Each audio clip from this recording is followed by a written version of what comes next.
Y no estoy muy seguro de que en ninguno de nuestros países tengamos una conciencia plena de todo lo que ocurrió en ese momento.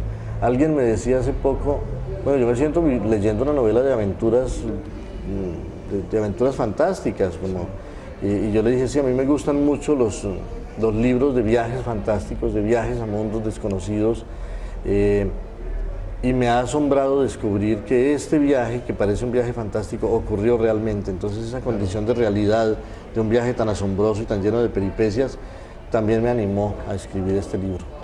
Porque además era como una novela de aventuras para los conquistadores mismos, ¿no?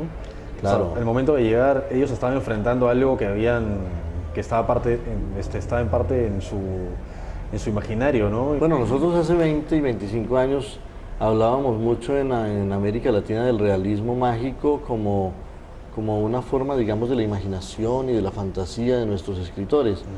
Pero crecientemente hemos descubierto que desde el comienzo aquí convivían la realidad y la ficción, y que ya en los cronistas de Indias la realidad y la ficción están continuamente entreverándose, que uno no logra del todo desglosar qué fue verdad, qué fue imaginado, porque ellos mismos venían atraídos y arrebatados por grandes sueños y por grandes delirios.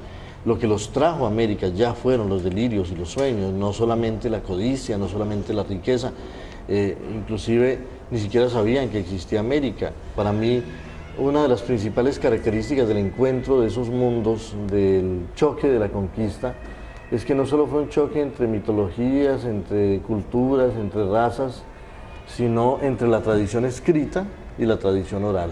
Los indígenas vivían en la tradición oral, conservaban su memoria a través de la tradición oral, y los españoles, los europeos ya habían accedido a la memoria escrita y aún a la imprenta.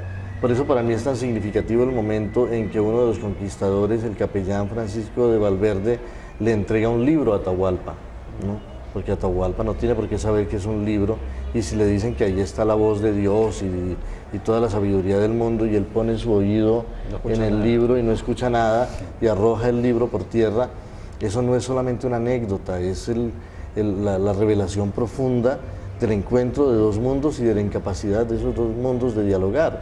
Y es una historia muy actual, ¿no? Esto de Atahualpa. O sea, es que en el fondo es una historia en comunicación, ¿no? Es algo que puede suceder, y de hecho sucede todo el tiempo, ¿no?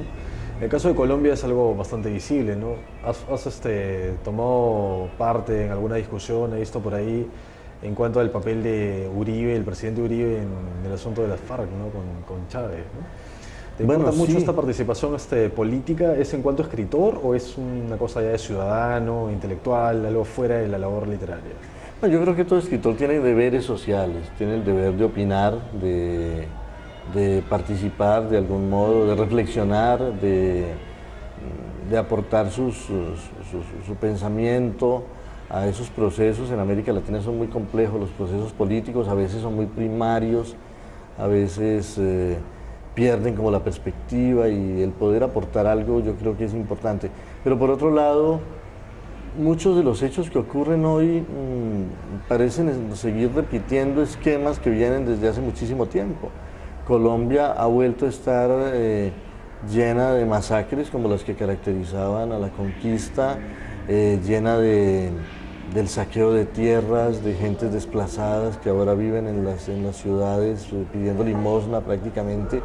Y a mí a veces esas cosas me recuerdan lo que pasaba cuando los conquistadores españoles avanzaban expulsando a las gentes de sus tierras. No hemos encontrado de verdad instituciones y soluciones históricas que nos blinden, que impidan que esos hechos se repitan y se repitan sin fin. La reflexión en torno a la novela, la escritura de la novela, lo que has pensado en que pasaba en esa época, ¿te ha dejado alguna salida para la situación actual? ¿Tienes esperanza? ¿Crees de que se puede salir? Concretamente en esta situación de la guerrilla colombiana, ¿tú crees de que va a haber una solución? ¿Te ha dado alguna luz a escribir sobre la conquista, pensar en la conquista? ¿Te ha dejado alguna respuesta para creer de que puede haber una salida a esta situación? Pues bueno, la verdad es que yo creo cada vez menos en las soluciones meramente políticas, ¿no? Creo que para que haya verdaderas, grandes soluciones políticas se necesitan grandes procesos culturales que creen lenguajes compartidos, que nos creen una conciencia de conciudadanos, Yo veo, por ejemplo, en este momento lo que acaba de pasar en Estados Unidos y sé que eso no puede ocurrir si no hay un gran sentimiento de pertenencia a una sociedad, y si una sociedad entera no reacciona unida, en armonía, buscando resolver unos problemas que son problemas gravísimos a los que se había precipitado la sociedad norteamericana. Hemos asistido a un fenómeno histórico de unas magnitudes que todavía no alcanzamos a explicar. Y siento que en América Latina llegar a eso va a requerir unos esfuerzos de convivencia, de diálogo con la memoria, de construcción de una ciudadanía con criterio, con carácter, con memoria, con capacidad de decisión, y esas ciudadanías no las tenemos aún. Creo que nuestras ciudadanías están todavía, son manipulables, no son conscientes de sus derechos, de su propia dignidad, de sus propias posibilidades.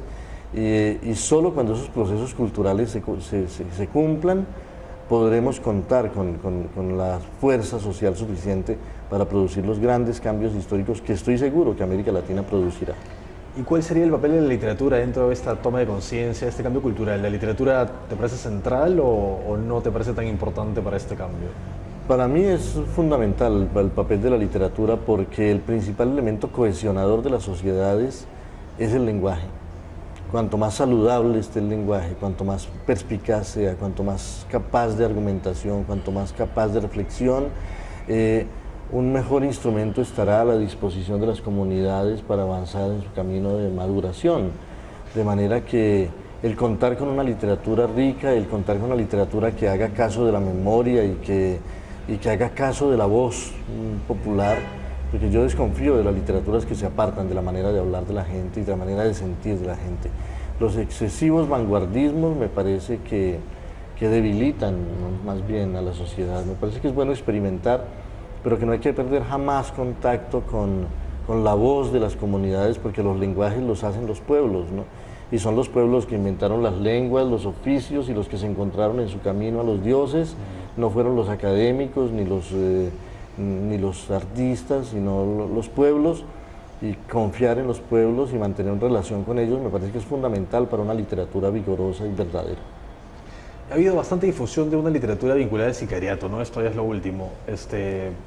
Literatura colombiana que toca este tema de los sicarios, ¿no?, y de la violencia urbana. ¿Te parece que ese tipo de literatura también contribuye a formar una conciencia, a hacer un cambio de paradigma cultural? ¿O es más como un producto de exportación, es más como algo que puede servir para que gente de otros países se entere, o aparentemente se entere de cómo funcionan ahí las cosas, pero no están contribuyendo realmente a un cambio cultural? Yo creo que todas esas búsquedas son necesarias. No todo el que enfrente un tema logrará hacer la gran obra de arte con ese tema, pero muchas obras buscando ese tema van encontrando caminos, ¿no?